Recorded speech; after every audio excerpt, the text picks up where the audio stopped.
Okay. Welcome, everybody, to the July 31st, 2024 planning work session.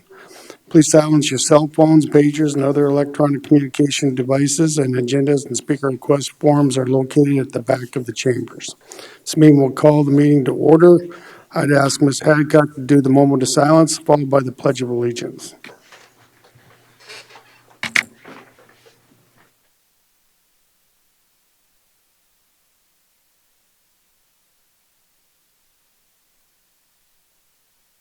I pledge allegiance to the flag of the United States of America and to the republic for which it stands, one nation, under God, indivisible, with liberty and justice for all.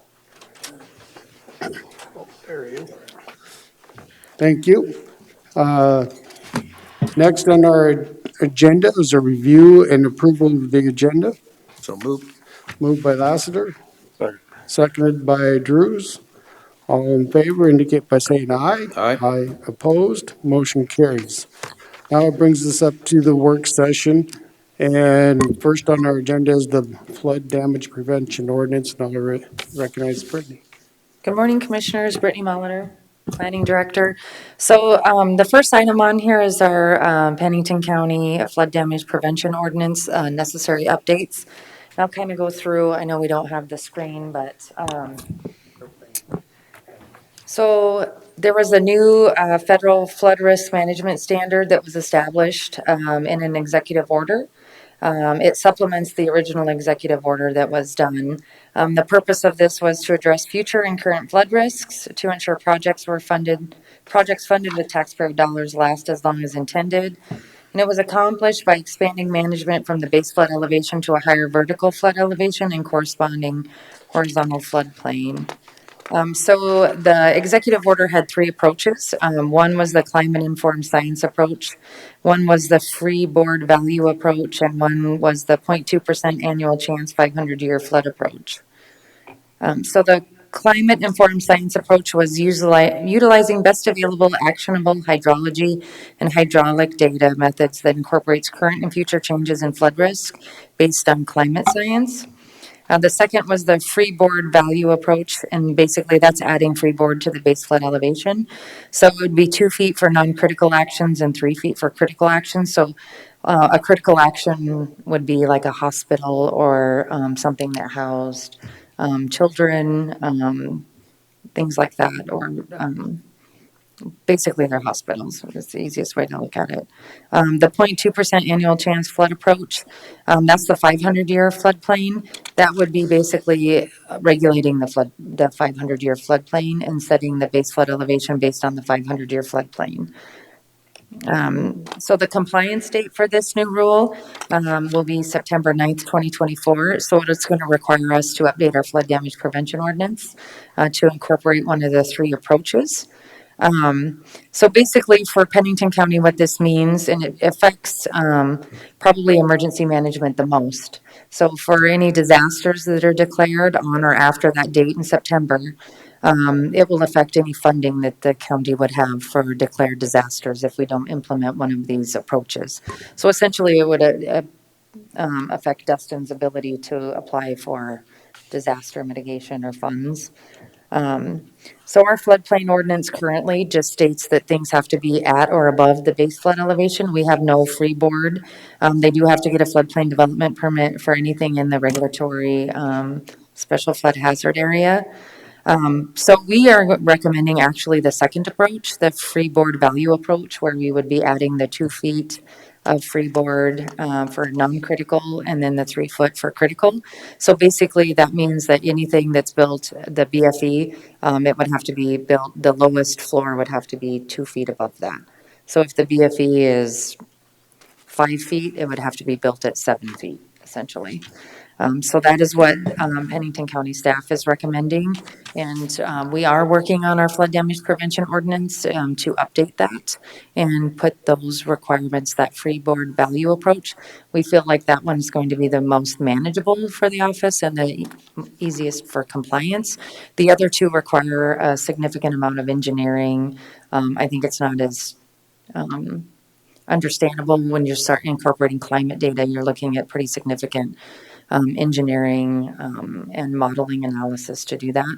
The 500-year would put a lot of properties in the floodplain that currently aren't right now, and it could increase the actual BFE even more.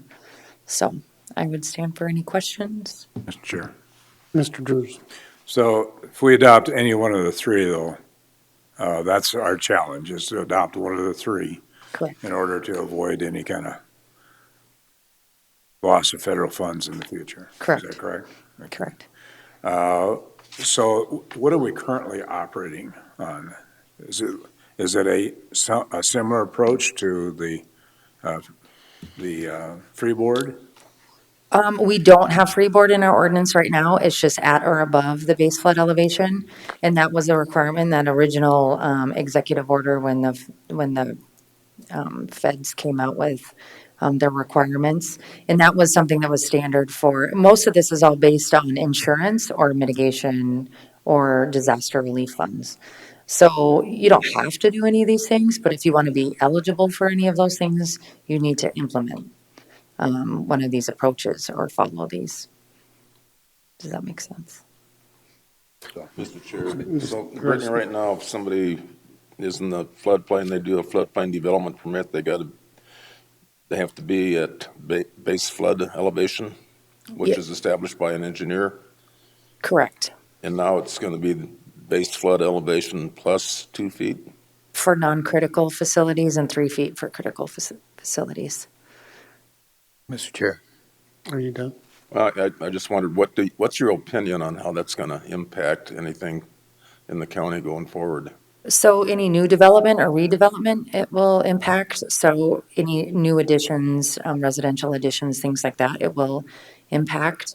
There's areas in the county that will be impacted pretty significantly because the base flood elevation and the lowest grade is already like 4 or 5 feet. So now you're going to add 2 more feet on top of that. See, my concern is 25 years ago, we had FEMA, and if you go 385 where Smoke Jumpers is, that little area, nothing was in the floodplain. Then they redid it. Now everything's in the floodplain, so I just can't figure out how that could change so much in just 20 years. And now they're adding 2 feet to that. So what happens, so they originally did, like our firm maps were done in 1981, and then they reevaluated them in 2013 again. So every time there's an encroachment in the floodplain, so any kind of development, it widens that floodplain. So that's typically what happens over that time. And, they did some studies with climate change, different things like that, with the increased flows, things like that. That's what widens the floodplain. Essentially, it's the more encroachments, the more development you have, upstream of it, the more impervious area creates, more flow. Okay, you done? Yeah, I'm done. Mr. Glassman. So Brittany, you mentioned that a lot of people who are not currently on the floodplain may be in the floodplain with some of these new numbers and stuff currently built. Are they going to be required to have flood insurance now? Are they going to be required to have that FEMA flood insurance? So this won't change the delineation where it is, only if we went with the third approach, where we did based on the 500-year. Okay. If we do the second one, so when you look at the floodplain, it has like the delineation. It's kind of the 2-dimensional, and then the 3-dimensional is this way. Right. So the second approach will raise it here, but it's not going to change the boundaries. Gotcha. Okay. Thank you. Sure. Mr. Drews. So Brittany, developments that happened in the last 5 years, can you think of any of those that had this been in effect with the freeboard at that time that would have impacted those? Most of them would have had to be raised above BFE, Most of them would have. I would say. Okay. Is there any further questions? I made the comment before, I remember the breach of the want to say dam, but Levy. levee in Louisiana. So I've seen developments that were all on this freeboarding, and it's a little bit not quite as, well, they might have been 5 feet, but this all comes down to costs and the damages that are happening throughout the country. That's why it come forward, I'm sure. So, It's the mitigation funds and the insurance. The NFIP, it's costing them. That is who insures properties, typically through HUD or anyone that's got a FHA or any type of federally backed loan has to follow these requirements okay. in insurance. Is there any further questions on Yeah. the flood damage prevention ordinance? I just wanted to add something real quick. Please. So HUD, for their requirements, they actually adopted this standard in June. So any mobile home, manufactured home that gets moved into the floodplain that's backed with, by HUD and inspected by HUD needs to be elevated to these standards now. After June? So, so just wanted to add that in there. Okay. Because typically mobile homes are about 3 to 4 feet above ground level already, but they'd have to be, Right. Yep. So if they move into the floodplain, they're going to have that 2 feet of freeboard already. okay. Yep. Any further questions? So we'll be expecting the ordinance to come forward. We are working on it right now, going through it, and then we'll have the state's attorney's office review it, and then it'll be in front of the planning commission in here. Okay. Thank you. Legislative updates? Tyler Sobzak, State's Attorney's Office. Seems like a relatively light year for any legislative changes pertaining to the 11 code. However, as far as it pertains to county planning and zoning, there is something worth mentioning. In a zoning determination for wells, there was the passage of 11 to 17.8, essentially saying that counties in zoning determinations must determine whether it's well established, unestablished, or abandoned. That statute states that when a well is at issue in making a determination for the implementation of a zoning ordinance requirement, the zoning authority must determine whether the well is an established well that has not been abandoned. A well that is either abandoned or not established or both must not be used as the basis for a denial of a zoning determination. So that was an addition rather than a modification, and the code last year went up to 17.7 and now we have a 17.8. The statute goes on to define an abandoned well and also an established well with a couple of subsections in there. But that's all it is as far as it pertains to the 11-2 code.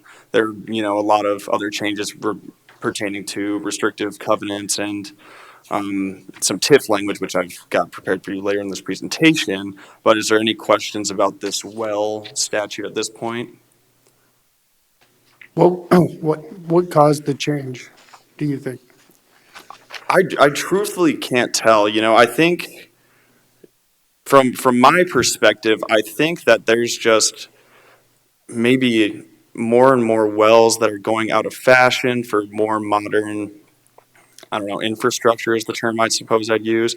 But for what I can tell, other than just more housekeeping is kind of what I think. So, Okay. okay. Mr. Chair. Mr. Drews? I think most of the discussion at the legislative level was safety, that some of these wells are being just simply abandoned and nothing being done with them, and so they're can be open wells, creating safety hazards.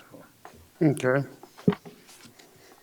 Okay, well, moving on to 11-5 then, governing restrictive contracts and declarations. 1159 was passed, which governs firearm regulations with the homeowners associations. Well, I guess I should say the statute really is more grounded in the homeowners association's lack of ability to regulate the firearms within those associations. The legislature, made pretty clear that, any attempt to prohibit, restrict, or by way of prohibiting or restricting the lawful possession or discharge of a firearm is illegal. So, which I think we can all probably agree is a good thing. The statute goes on to say that a homeowners association may not include or enforce a provision in a governing document that prohibits, restricts, or has the effect of prohibiting or restricting the lawful possession, transportation, or storing of a firearm, any part of a firearm, or firearm ammunition, or the discharge of a firearm. It goes on to define a governing document, which is essentially a contract or some other similar written instrument, and also goes on to define a homeowners association. Any questions about that one? I think that's kind of a little straightforward. It doesn't pertain to you as much, but I do feel that, with the county's position on firearms, that you'd be interested in at least the passage of that bill. Any questions on that for Tyler? Okay, moving on to 11.5.10 then. Boring one in my brain, but it provides owners the ability to use real property software voting online for things pertaining to their homeowners associations, really is what it gets down to. So can do an online vote. The statute states that it's lawful for the owner of real property exercising the power conferred by 11.5.1 to use an online management communication platform for the purpose of voting online, notwithstanding the provisions of chapters 4722 and 4723. So I think really what that's doing is just, reflecting the modern technological evolution and allowing these folks to vote online rather than holding in-person meetings is kind of what it gets down to. So, Yeah. any questions about that? Nope. Okay. 11.5.11 is our next one then, and it doesn't really pertain to anything that you guys deal with, but provides for, in the instance that there's a contract or some other, declaration, written instrument with these homeowners associations, and those documents are silent as to modification powers of those HOAs. It provides that if there's a declaration or contract in writing and that fails to provide a provision permitting a modification to the declaration or contract, a vote of 2/3 of the owners of real property governed by that declaration or contract is required to modify it. So I think it's just kind of, More for homeowners associations. Exactly. Yep. And now getting to TIFs, which I think is probably the thing that you guys are most interested in. Most of the changes relating to 11-9, which governs TIFs, really were grounded in removing the term municipality and substituting it in with now political subdivision, which encompasses you rather than just a municipality. That term change can be found all over the code now. 11-9, 1, 2, 3, 14, 15, 16, 17, 30, 31, 32, 35, 36, 39, 40, 45, and 48. So I think that's, in addition to the administrative fee, which we'll get to in a moment, there really was a lot of housekeeping to encompass your governing body rather than just, municipality. So any questions about that term change at all? No, okay. 11-9.5 is where we'll turn our attention to next. And I brought a code book if anyone wants to look. This is last year's, so you can maybe follow along, but just let me know if you want it. 11.9.5 governs the resolutions passed by governing bodies when it relates to these TIF districts. Previously, the statute stated, and you're probably familiar with this language, that to establish a district, the governing body must adopt a resolution that describes the boundaries of a district with sufficient definiteness to identify with ordinary and reasonable certainty the territory included, which creates a district on a provided date and assigns a name to the district for identification purposes. Now, in that statute, they've added another subsection for these resolutions. Subsection 3 has been now bumped down to 4, and subsection 3 now states that there must be a requirement to include a finding that the assessed value of the taxable property in the district plus the tax increment base of all other existing districts does not exceed 10% of the total assessed value of all taxable property in the political subdivision. Once again, showing that political subdivision language. You're likely familiar with that language because it used to be located in 11.9.7, which is now repealed. Just a little bit of housekeeping, moving that up to the resolution portion of it, rather than it having being in its own separate section of the code. So really, from our perspective, no real change. That requirement just needs to be in the resolution rather than kind of floating on its own in 11.9.7. So any questions about that? Okay. Now, our next change goes to 11.9.10, which discusses blighted areas and, what should be considered in a county's determination of whether an area is blighted or not. I apologize for not having this to you in your packet. That's, Yeah, I can see everyone looking down a little bit. I can certainly pass this, clean it up and pass it around at a later point in time. So just to kind of back up a little bit, and you're probably familiar with that term blighted. A blighted area means an area that substantially impairs or arrests the sound growth of political subdivision, inhibits housing development, constitutes an economic or social liability, or is a danger in its present condition and use to the health, safety, morals, or welfare of the public. Essentially, getting to that, it may not be desirable, it may not be safe, a bunch of other things. That code goes on to provide you as a governing body a bunch of considerations to think about what could be blighted. Now, what they added now a subsection saying that something can be blighted due to a predominance of open space with obsolete platting, diversity of ownership, or deterioration of structures or site improvements.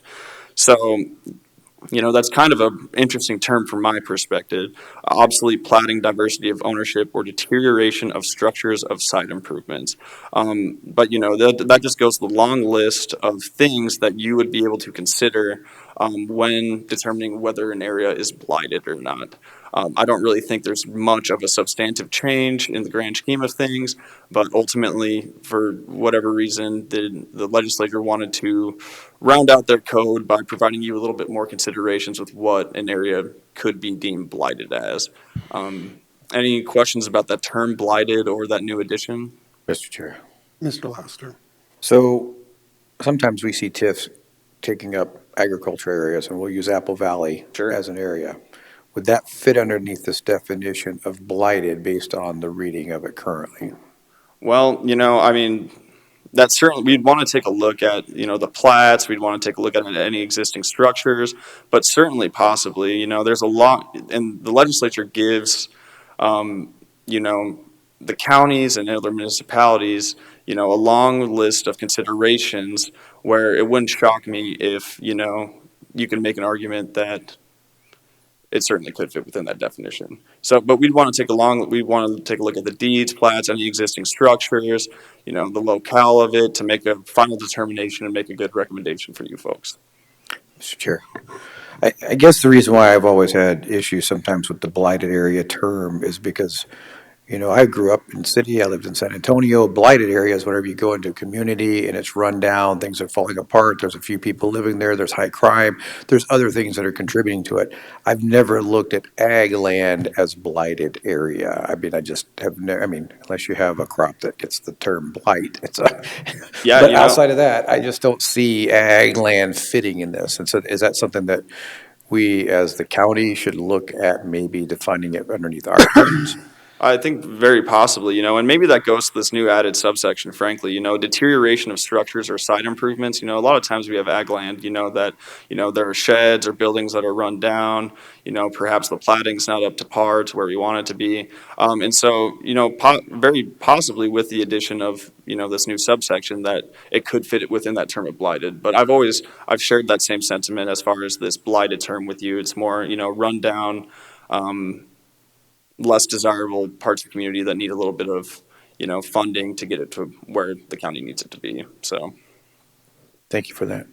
I think that when these tips were originally passed through the legislature, that may have been the intent, but I think it's evolved, just like he said, changes to open space. I think of open space as a little bit different than other people do, so I don't know when this was first started. It had to have been, I know it was Don Frankenfeld, wasn't it, that started the tips, if I remember right, way back when.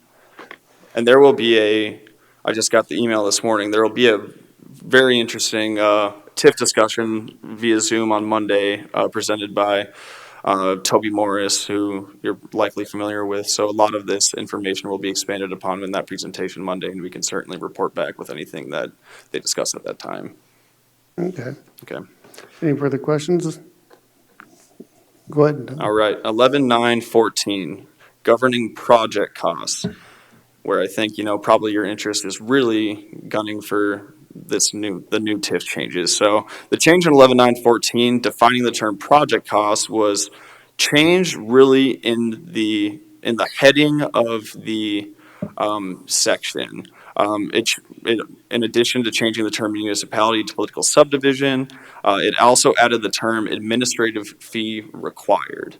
Now that comes in conjunction with the next statute I'll get to, 11.9.15, which governs items included in project costs. So I'm kind of address them together, and then I'll ask for questions after that. The statute in 11.9.15 defines and discusses project costs related to TIFs. This legislative change came in regard to subsection 5 of the portion of that code. That subsection 5 discusses that project costs included imputed administrative costs, including reasonable charges for the time spent by a municipal or county employee in connection with the implementation of a project plan. The subsection clearly is discussing, counties, municipalities, charging reasonable charges for time spent in connection with their work on TIFs. And I know, the planning and zoning, treasurers, auditors, our office can spend a considerable amount of time with these TIFs. So I think that's good that, with us not being able, us meaning the county, to, see any real financial benefit until 10, 15, 20 years down the road, rather than, the city being able to get sales tax through the implementation of this. It's kind of it is a good way to recoup some of our costs for, injecting the community with some funds so we're able to get development on the road. Now, what there isn't in this is any guidance as to what those charges should be. I know that there's been a lot of discussion within the county about time spent and things of that nature on these projects. Perhaps I need to go back and listen to the session one or two more times to see if there's any guidance. But, it would have been really nice to see, 15% of an hourly rate in connection with time spent on the TIF. That's not here though. But either way, if you go back to 11.9.14, that title now says administrative fee is now required. So from my perspective, we're required to charge this fee, which is good. We'll recoup some costs, keep the county afloat, all of that good stuff. But it is silent as to what we should be charging. So I'm sure I'll have questions about this one. So anything? Mr. Drews. So we're attempting to develop those costs at this point in time, which is difficult at best. And you mentioned the call next Monday with Toby Morris. And that's really kind of designed to have something a little bit uniform throughout the state as far as what people are doing, what counties are doing in regard to this. We know that Yankton County had created a resolution calling for a 0.5% for the first 5 years of the maximum of $15,000. There seems to be discussion as to whether you can actually charge that administrative fee over the life of a TIF, or if there's a 5-year limit on that. And I don't have an answer to that at this point in time. And maybe if there's something there that forbids you to go beyond that 5 years. At least from looking at the past legislative change, the statute itself is silent. So as far as, from what I can tell, standing in here in front of you, if there's no restriction on how long it can go, then I have to assume, if it's not saying anything, I have to assume there is no restriction. But, that's certainly going to be flushed out this next year, I imagine.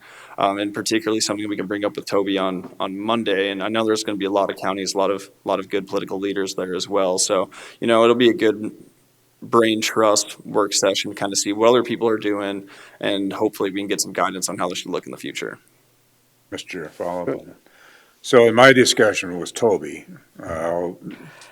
he was initially at least, was of the impression that we could do it over the life of a TIF, and that's what he was proposing.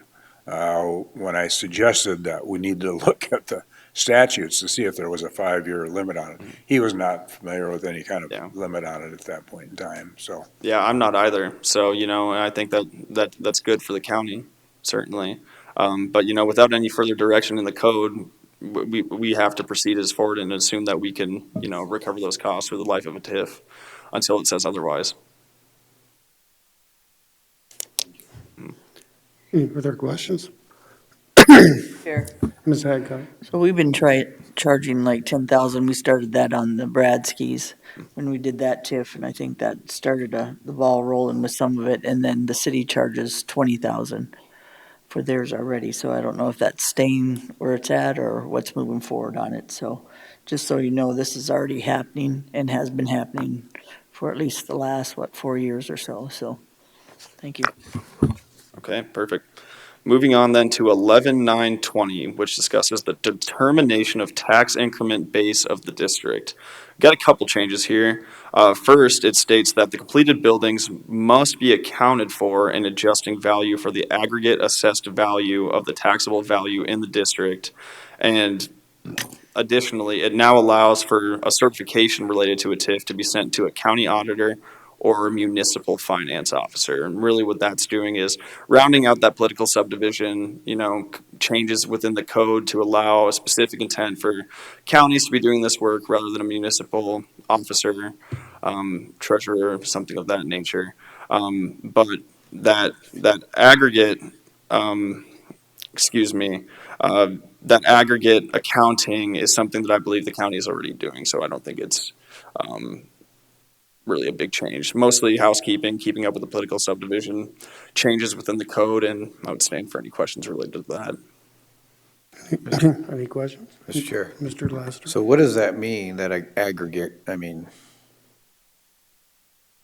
or maybe I heard you wrong. I just was wondering. Yeah, the aggregate assessed value of the taxable value in the district. Let me pull up 11.9.20 while I've got it right here.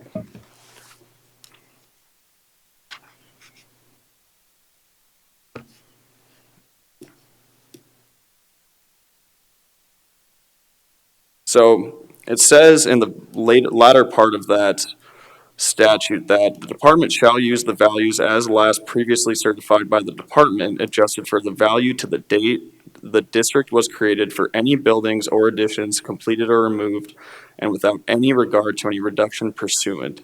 So really what it's doing is I think it's saying that, you're supposed to put those values together essentially to come up with, the adjusted value of the land when you're creating your TIF. But I certainly do understand that it's complicated, and it's complicated to us. These TIFs are awfully, complicated, and these changes still need to be kind of evaluated in the grand scheme of things. But I think really what it's getting at is putting the value all together into one sum rather than, having separate values for all the buildings, I think is really what it's getting to. Okay, thank you. Okay, 11.9.28, discussing payments to political subdivisions of allocable tax increments. Really just another housekeeping change. We've got a change here that says that the payment may be paid over to the county treasurer or a municipal finance officer, and the portion that represents a tax increment allocable to the political subdivision. So once again, just substituting in, the county officer rather than just having a municipal person. So, any questions on that? No. Okay.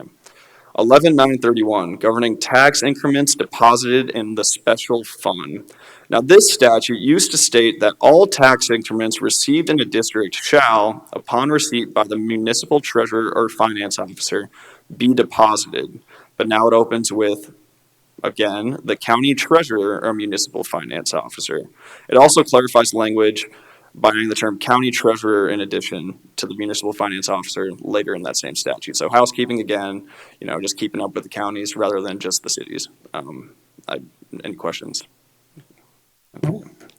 11.9.32, really small change here. That governs the permissible uses of the special fund. And the statute used to say that the special fund may be used for payment of project costs or grants of the district, or now that's now what it says, excuse me, rather than just the blanket term payments. So a little bit more direction there rather than just the blanket term payments, which, I guess provides you a little less leeway with how you can use those payments, but it also does give you more specificity of what you should be using those funds for. Any questions about that? No? No? Okay. Well, that is it for the legislative update. I believe next in the agenda is something I'm dealing with as well, so. So that's it for updates. So next is item C. The Board of Adjustment, No, do you have anything else on yours? no, not on the legislative update, excuse me, sorry. Okay. All right. Any questions for Tyler? Are we talking about the Board of Adjustment now? I or- think, I don't think he's good. oh, you're going to present I that? can do that. Okay. I didn't know Brittany was or not. Okay, so next is the Planning Commission Board of Adjustment. Sure. So the provisions of 11260 provide to you the ability to act as the Board of Adjustments in lieu of appointing a separate Board of Adjustments provided by 11249. And that's really what's been happening here. And I know there's been a lot of discussions about appointing the Planning Commission as the Board of Adjustments. And that is authorized by law in that same statute I was just discussing, 11249. It provides for the opportunity for the Board of County Commissioners to appoint a Board of Adjustment or similar commission to act just as that governing body. In full, that statute states, except as otherwise provided by 11260, which I just previously discussed, the board shall provide for the appointment of a Board of Adjustment or for the Planning and Zoning Commission to act as a Board of Adjustment, and in the regulations and restrictions adopted pursuant to the authority of the chapter, shall provide that the Board of Adjustment may, in appropriate cases and subject to appropriate conditions and safeguards, grant variances to the terms of the ordinance. So exactly just that, you can appoint the Planning Commission to act as that Board of Adjustments, and how that would be done is by passing of a resolution. So that's something we'd certainly want to spend some time on, look at other counties, see how the form of their resolution and all that. But certainly a possibility, should that be something that you all are interested in, I'm taking that it is. So, any questions? That's what you're looking for, is some direction. If the commission chooses to go with the Planning Commission, give you direction for drafting the resolution and doing some research to bring back. Exactly, Okay. exactly just that. So I don't anticipate it being a difficult venture at all. Just want to look at, Minnehaha, Cottington County, things of that nature, to see what theirs looked like. But it's certainly something that wouldn't take us very long, and just need some direction from you to see if that's something you're interested in, and when we would want to get that on the agenda, vetted, and probably pass to Brittany in her office and get it up to you. Mr. Chair. Mr. Laster? So I have a couple more questions about this. If the Planning Commission becomes a Board of Adjustment, what's the process of appealing something? I believe it's straight to circuit court then. So we would abdicate what statute says we should probably be doing, which it does say that we can allocate it to somewhere else, but we would be essentially taking workload off of us, putting it on a commission that currently it approves stuff that comes to us for approval. That's right. I don't know if that's the right case. If the process was, at least from my perspective, the process was that they could be the Board of Adjustment and then there could be an appeal like most of the other stuff that comes through them, I wouldn't have a problem with it. But with them being the final authority, it always comes down to we're the elected officials that are here to do the hard work of the county. Right, and I think, from talking with Jay, I think that was the initial reservation with having the Planning Commission be the Board of Adjustment, was the lack of finality from you folks. And I know that's certainly something hard to grapple with, but that's, kind of the give and pull with appointing the Planning Commission as the Board of Adjustment. It's less work on your hands, but at the same time, there's a little bit more safeguard for potential litigation in the future as well. Mr. Chair. You finished? Yes. Okay. And I just want to add to that, if someone's going to get us into a lawsuit, I think it would be more appropriate for the elected officials to be the one that gets us into a lawsuit rather than the appointed officials, just my opinion. Chair, Ms. Hadcock? I agree with Travis, everything Travis has said, because that's exactly what I was going to say. We are, that's our job, and with no appeal to us, we are the final decision, and that's why it's sent to us. It doesn't take the politics out of it in any way people think it does, but these are variances and stuff. So if people are going to get the variances or they're going to move forward, they want to know that I believe that we are that final decision. Planning Commission is a recommending body. It's not, it shouldn't be the final decision. Thank you. Any further comments? Mr. Chair, I concur with Deb and Travis. As elected officials, I think it's our duty to serve as the Board of Adjustment, so I'm in favor of just keeping it the way it is. Any further discussion? I think that's your direction. Okay, I think that No sounds good. direction.